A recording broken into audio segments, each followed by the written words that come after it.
I get a lot of dumb comments, usually from men on this channel, so I guess it's getting out into the manosphere, because they generally reflect that they haven't listened at all to what I said. They just want to make some redundant comment, which I know Bylers can really relate to, because they're just always called delusional, as if that is literally the only large-ish word that these people know.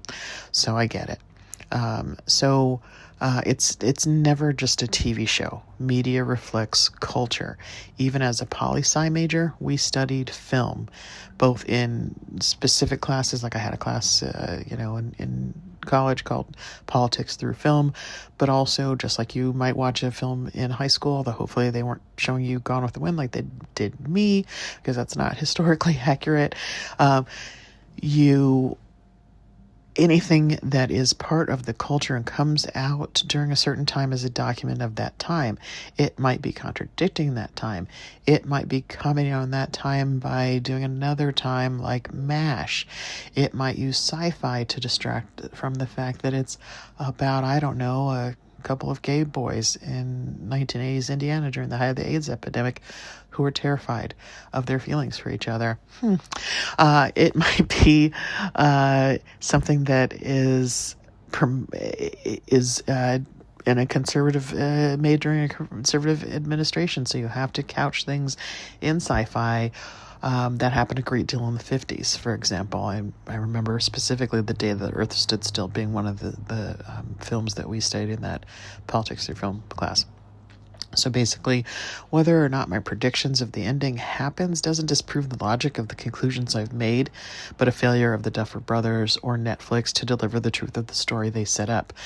I did not imagine that Mike is often looking at Will's lips, for example. That's unnecessary to the story if the story is about sci-fi. What I think it really is they couched a story about two young gay boys falling in love in Indiana in the 80s in a small town in sci-fi to hook you. And do you know how I know that? Do you know? Well, first of all, I know it just because it's everywhere in the in the show, but also I think it's very much like Orange is the New Black, which used the middle class thin white piper to hook the audience and then introduce them to problems in the prison system, especially the privatized prison system, and get them to identify with the poor, largely brown minorities in the show that they focus on much more later. And I think they're doing a very similar thing here. All these men that are having so much trouble and are so bothered by the idea that Mike might be gay, that they're coming in my comments and every Byler's comments, and Byler read it and say, Mike's not gay, you guys are delusional. Again, the only talking point they have. Or, he's been dating a girl. People said Will wasn't gay, and then he was. And so now that Will's gay, it's like the straights are in gay panic because they can't have Mike be gay because then he might like Will. And they identified with Mike, he can't be gay because then I might be gay. Or I might actually see a gay person as a person and as someone like me, and then I might think they deserve the same rights as me. Crazy.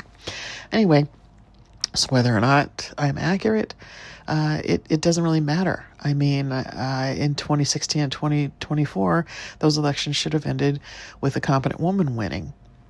Didn't happen. And now our economy, our constitution, our rights are all in shambles. So just because someone wins or something is the thing that happens, doesn't mean it was the right thing to happen, does it? A Byler ending satisfies the logic set up within the universe. I had never heard of Byler until 2 to 3 weeks ago, and it finally dawned on me that Mike was in love with Will when I saw his hard eyes at the end of The Sorcerer. Look, Mike's a power sexual, that's his thing. And now he has options. I'll have to try and find the video where I got that joke. I thought, and she delivered it much better, but I think it's amazing. And it just opened up the world. So it just cracked open the series for me. I had only been a casual viewer. I didn't ever rewatch it. I watched it every year when it came out, maybe not the day it came out. I probably didn't binge watch it till I was done. I probably watched an episode or two a night, within a week or so of it coming out.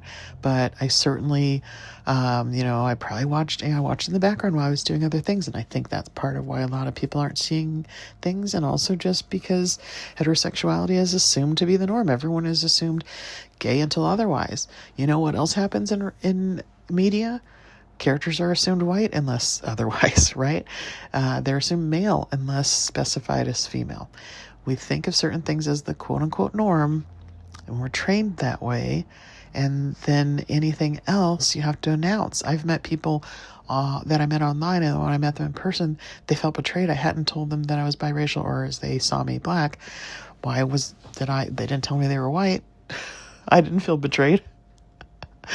But it's just how perception works, right? Like there are things that are considered quote unquote norm, I'm using literal air quotes right now. But I don't do video because of being such a minority in so many ways. I am not doing video. You'll probably not see me on this channel except for old pictures. Anyway, so I went back to rewatch this series, and once I started paying close attention, it's incredibly obvious Mike was gay and struggling with his sexuality. I didn't even pick up on things like set decoration, costumes, music cues, or look deep into some of the references and, props. So if Byler isn't the end game, it's not so much that I'm wrong, it's that the Duffers are the worst writers, showrunners, and queerbaiters in history.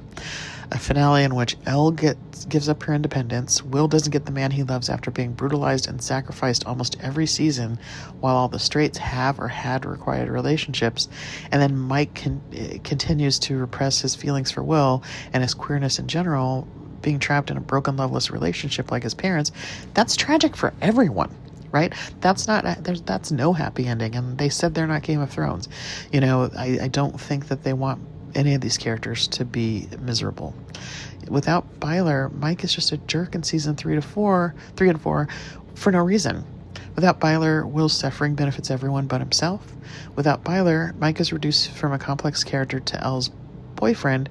And without Byler, Elle stays in Hawkins, stays with Mike, and never finishes her arc of independence from men controlling her and using her for her powers and not knowing who she is as a person. Until Max takes her to the mall, she doesn't have any real individuality. It's what Hopper thinks she is, or what Mike thinks she is, or what Papa programmed her to be. I mean, for crying out loud, in the lab, they wear hospital gowns. They could have even given them sort of a basic outfit like one has, just like a little white jumpsuit or something. No, they're walking around in hospital gowns all the time. Gross. They're barely dressed. Like they couldn't even be bothered to put them in clothing. So that's not what we want for Elle. We love Elle. We want a better life for Elle. So from the first episode of Stranger Things, the central relationship of the show has always been Mike and Will.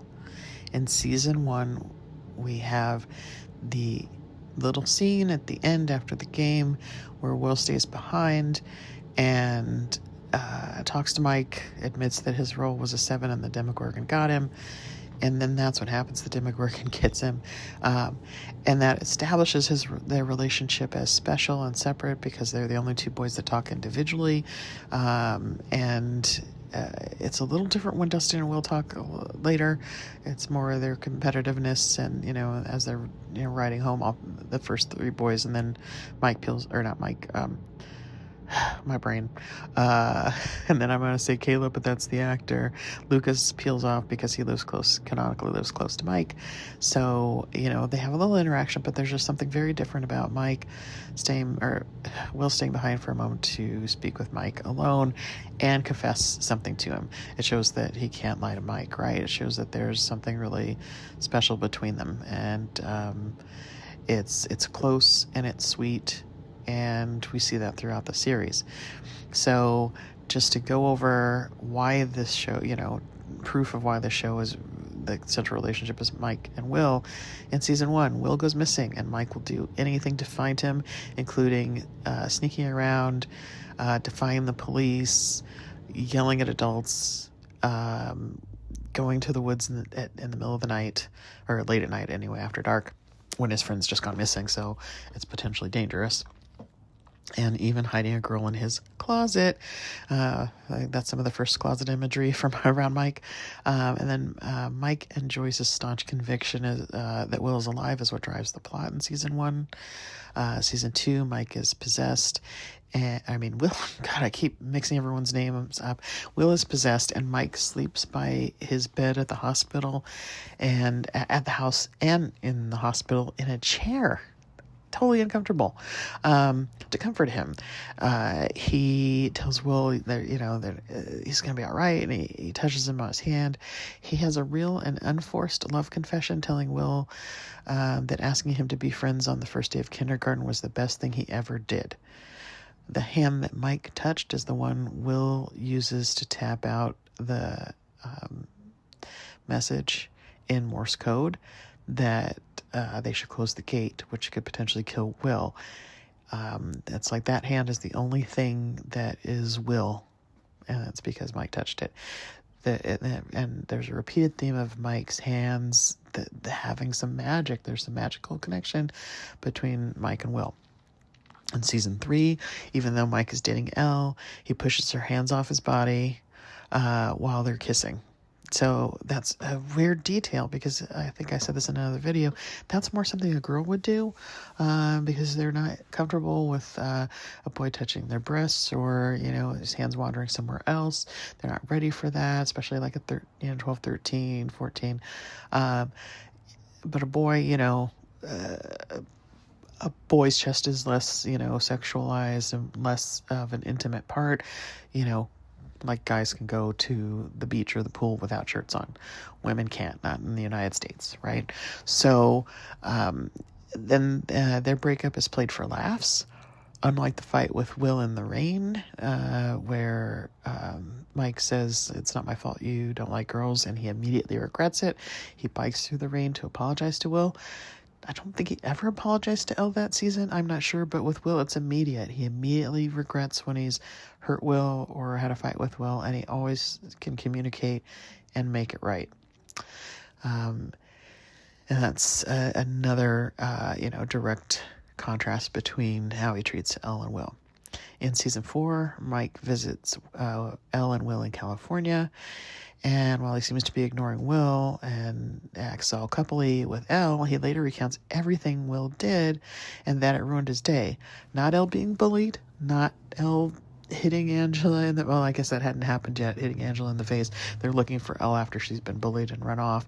And yet, to Mike, the worst part of his day was that Will was annoyed at being a third wheel, which is a horrible position to be in, especially when you're 14. Being third wheel and hanging out with a couple all day. Bleh.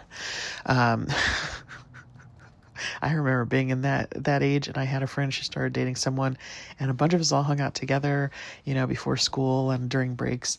And then when she started dating this guy a couple weeks into school, like you turn around, they were just making out for 10 minutes. Like every time you turn around, they're still making out. Like you just aren't talking to your friend because her mouth is completely occupied at all times.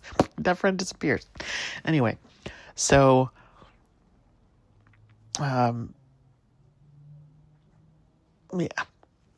Moving on to season 5. We're already at season 5, volume 1.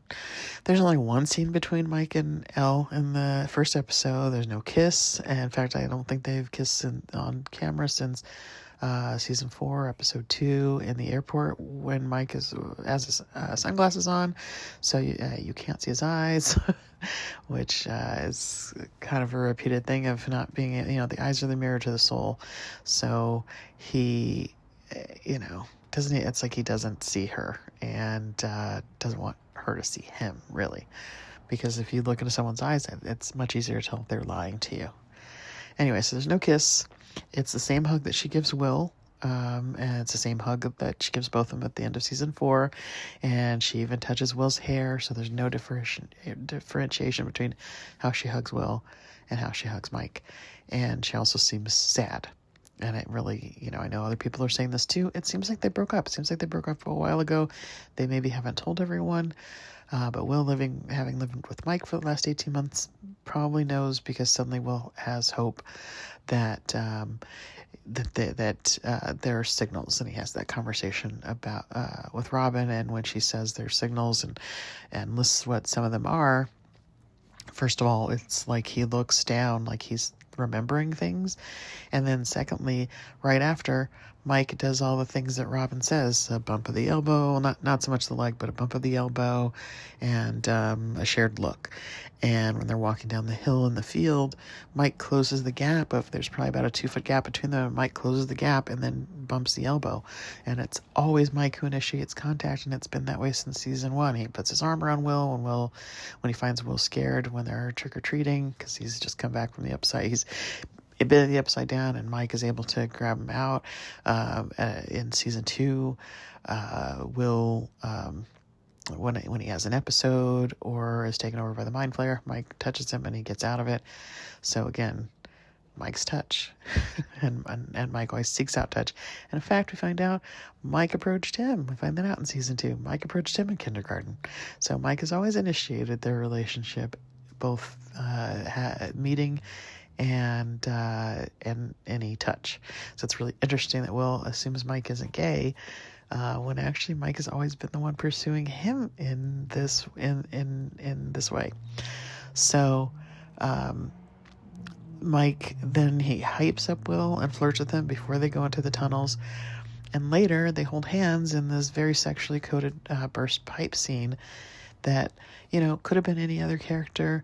Could have been skipped. There could have been some other thing that happened, but and I didn't even think about it until the behind the scenes footage came out. But they had to film that scene from different angles, because they had to do a whole different setup with a wall cut out so they could film them from the front, and they had to film them from the back, which I know I've heard actors complain about any scene where they had to be wet, because you gotta it's uncomfortable being wet and sitting around being wet, because you get cold almost immediately, even if the water starts out warm. I know that's how it is when I get out of the pool. I can't imagine having to, the way people have to repeat scenes. And in that case, they probably have to have several extra sets of the clothes. They've got to dry their hair and reset that. They've got to reset the set that's wet. That is a lot to put into a scene when A, it could have been anyone else, B, it could have been something else, and C, why were they holding hands? Why would that be more helpful? If anything, having 4 hands instead of 2 would be more helpful to hold 2 different pipes, because the leak seems to be happening on multiple pipes. In fact, it's definitely happening on multiple pipes, because there's one in the bathroom stall and under the sink. And also, why are they laying down? It's very sexually coded about, and also it works on another level of sort of being crudely about, plumbing and penises and ejaculation, but it also works in the sense of not being able to hold back their emotions. So I think that's really effective, and it's not there for no reason. There aren't a ton of accidents on movies. If things are there, it's because, especially if they wrote a whole scene and had props and had someone turning those pipes on, turning the water on and off to do that scene, that's on purpose. Yeah, there are accidents like the Under Armour thing I just found out about today, in the Game of Thrones Starbucks cup and water bottle, the infamy, and then those get edited out because those were accidents, and people can miss certain things, but you don't continually have the same accidents happening, right? Anyway. And are you telling me they didn't have duct tape? Because even by the 80s, we knew that duct tape fixed everything. So that I would have thought they would have had that with them. So we move on to season 5, volume 2. Again, even though people are really upset by this, and there was hardly any Byler content, there actually was. So first of all, I think people are really onto some excellent points that Will, Mike, and probably the whole group, and very likely us as the audience, are being manipulated by Vecna. There are inconsistencies in some of the things that Will says, and it's unclear if Vecna made a mistake in saying those things or if Will said those things to tip everyone off that he is being possessed and controlled by Vecna. And we have to assume that that's a possibility because Will's able to control Vecna and tell Max to run with it and get in, control Vecna. So if Will can control Vecna, certainly Vecna with more experience and more power, because it's his power that Will's just siphoning, certainly he can control Will. So again, that's something that's in the narrative for a reason. We're introduced to the concept of being able to control the other person by Will doing it to Vecna, but then that tells us that Vecna could likely do it to Will. So, people have been complaining that Mike is really wooden and he has no reaction to Will coming out, but he actually literally sits up straight when Will says, "I don't like girls," and the camera repeatedly focuses on him in that scene. The one time it doesn't focus on him is when Will says he doesn't like girls the way you guys do. And then the focus is on Lucas and Dustin, and I think at some point even Robin, because of course she does like girls that way. And Mike, by contrast, in the earlier shots is in focus, and Dustin and Lucas are blurry and in some parts cropped out. But when Will says he doesn't like girls the way you guys do, Mike is partly cropped out of the frame and is out of focus, while Dustin and Lucas are in focus because they do like girls. So Mike is also in camo, and that's not an accident. Mike could have been in black or anything, because camo, it's not like the upside down is green, so regular camo is not not particularly beneficial, right? So, and I don't think too many other people are in camo. So, camouflage is about hiding and hiding in plain sight. That's just the kind of, my next point is actually, that's visual storytelling, right? Dialogue is not always true or literal. You have to combine it and analyze it with audiovisual details like the acting, the action, the set decorations, lighting, music, shot composition, which all influence how those words are meant to be interpreted, as well as how the audience is meant to feel about the dialogue, characters, and action.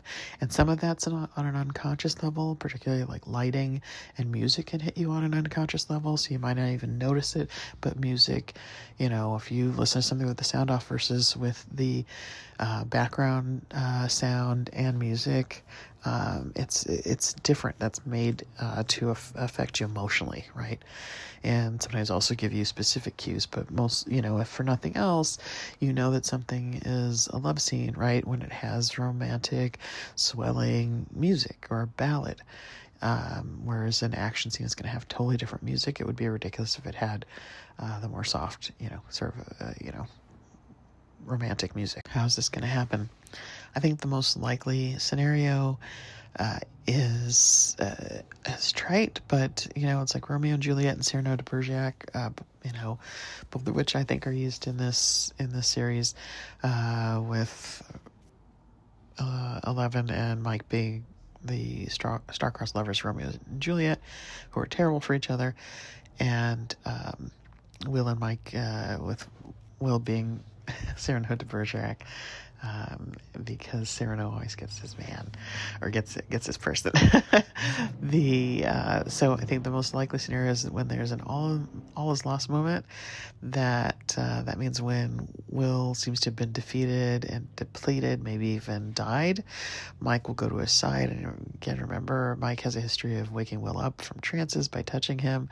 The hand that Mike touched in season 2 is the one Will was able to use with Morse code, even while he was possessed by the Mind Flayer.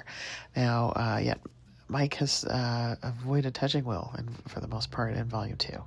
So this is the power of love trope also. Only true love, or true love's kiss, or a sacrifice based in true love can break spells or defeat evil. And that can even be platonic love, like in Brave or Turning Red, but it can't be platonic love that is being falsely presented as romantic. It has to be true love. So this, I think, will also be a parallel to 2 different scenes we've seen in the past. The first, the one I've mentioned, where Mike says that asking Will to be his friend was the best thing he ever did. I think it's also going to parallel the scene with Elle in the pizza freezer, that Mike will confess his love to Will to save him, and thereby Mike and Will's love will save the world.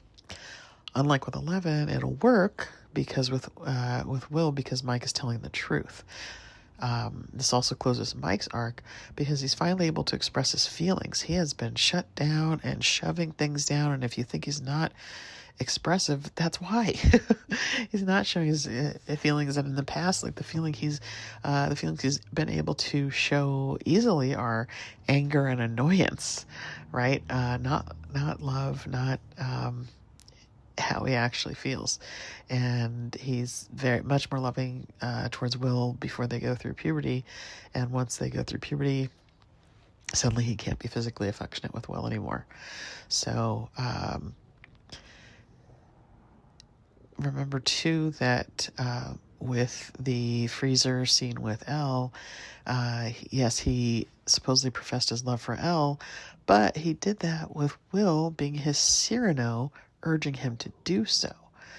And with the painting lie, that the painting was commissioned by Elle, and that Elle needs him, and whatever.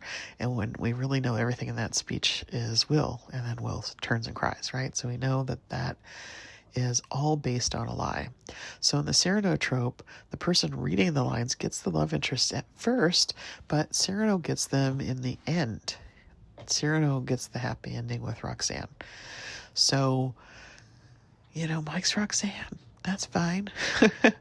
I think this scene is going to parallel Mike's season 2 speech to Will about how they met in kindergarten, which was spontaneous and from the heart. And he cries. He doesn't cry when he's telling Elle that he loves her, even to save her life. Or he thinks it doesn't work, but he's supposedly trying to save her life. He asked Will if he wanted to be friends, and Will said yes. And Mike says it's the best thing I ever did. Contrast that with Elle.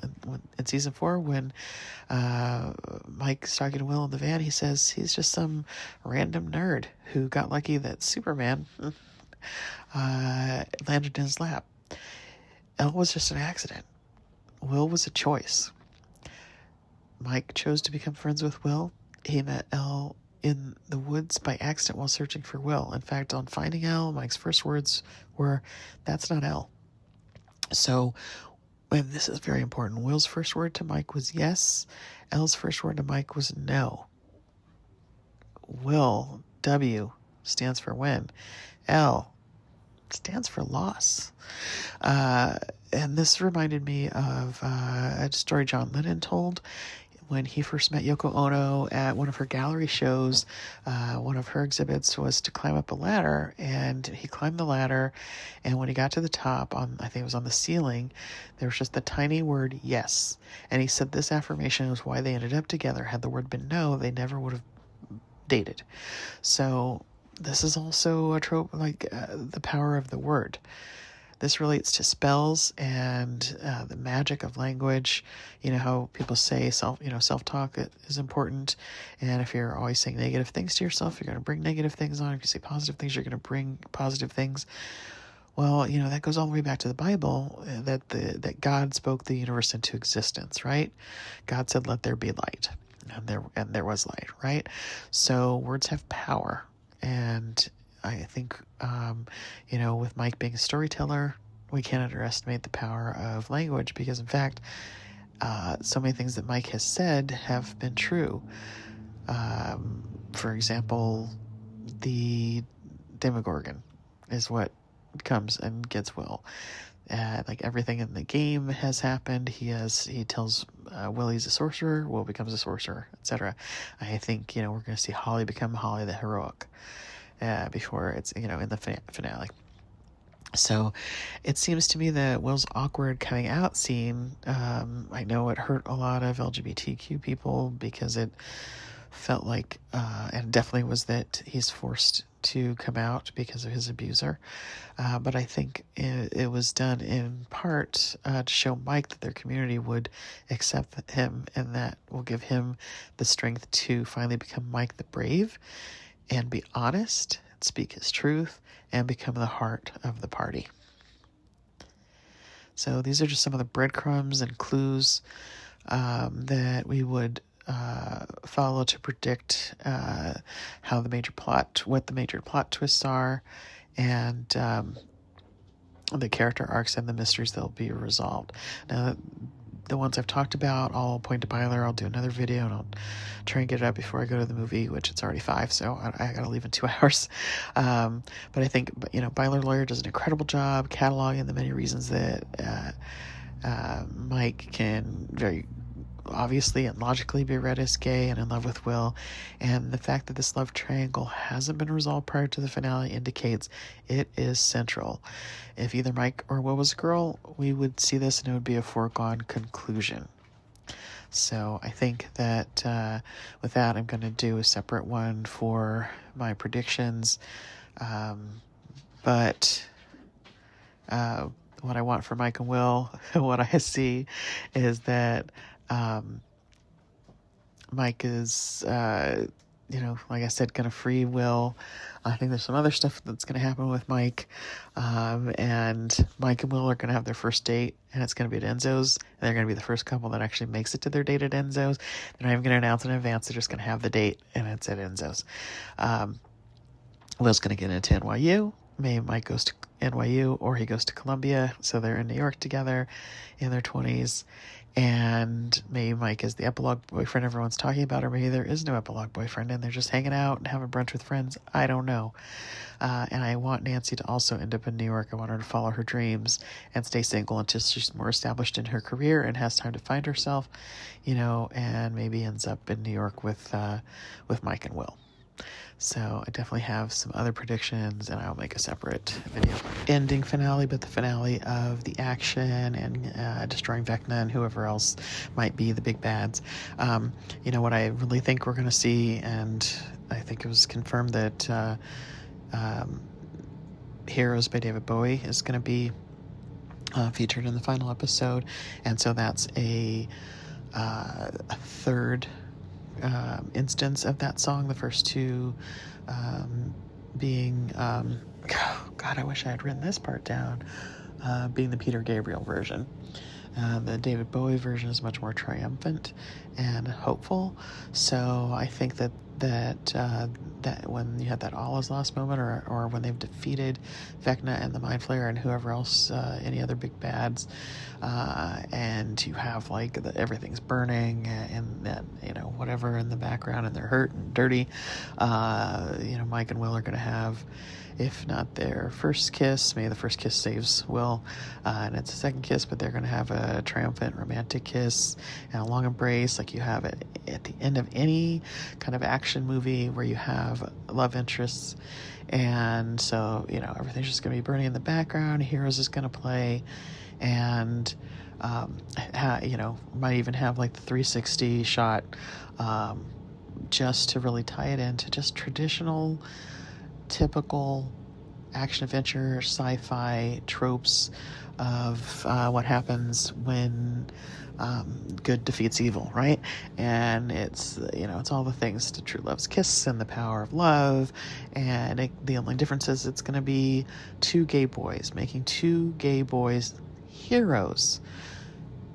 And the song is going to not only drive it home that they're heroes, but also drive it home that they had seeded this long ago, as they return to that song for the third time. So I think that is going to be one of the final moments before the epilogue. The epilogue, I've seen the one photo leak of Will. I don't know if he's supposed to be in a bar or whatever, but it seems like he's in New York or something. So, that's why people think there's an epilogue boyfriend. I think Mike's going to be the epilogue boyfriend because, again, what's the whole point of building everything up and then there's some rando dude? If the snowball is going to become an avalanche, it can't happen with a rando, right? It's got to be with Mike. So I think that's how we're going to end. I think that it would be triumphant, revolutionary to make two gay boys the heroes and the central characters who saved the world and save their own community that has frankly treated them as outcasts and would be prone to treat them even more as outcasts, finding out they're gay, and yet they saved that community anyway. Or, if that doesn't happen, I'm down with the lady who said, if Will doesn't get Mike, I want him to join Vecna willingly and burn down that town to the ground.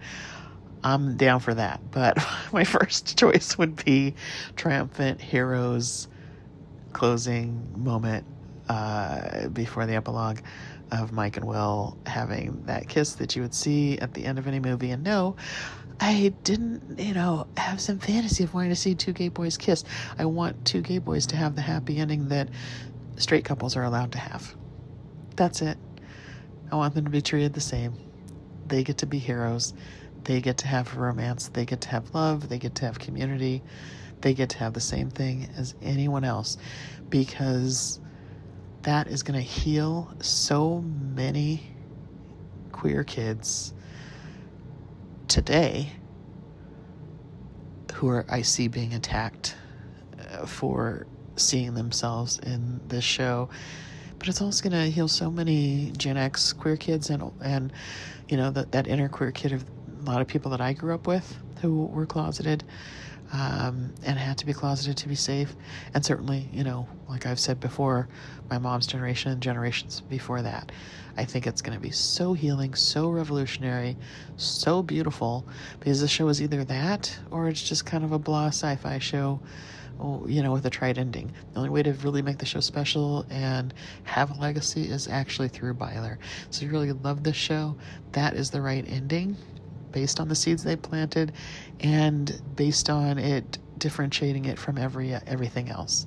Because you have queer relationships when they're side characters or in something that's from the beginning clearly made for an LGBTQ audience, but you don't have it in a mainstream show where people are assumed to be straight, and it's not queer baiting, it's straight baiting.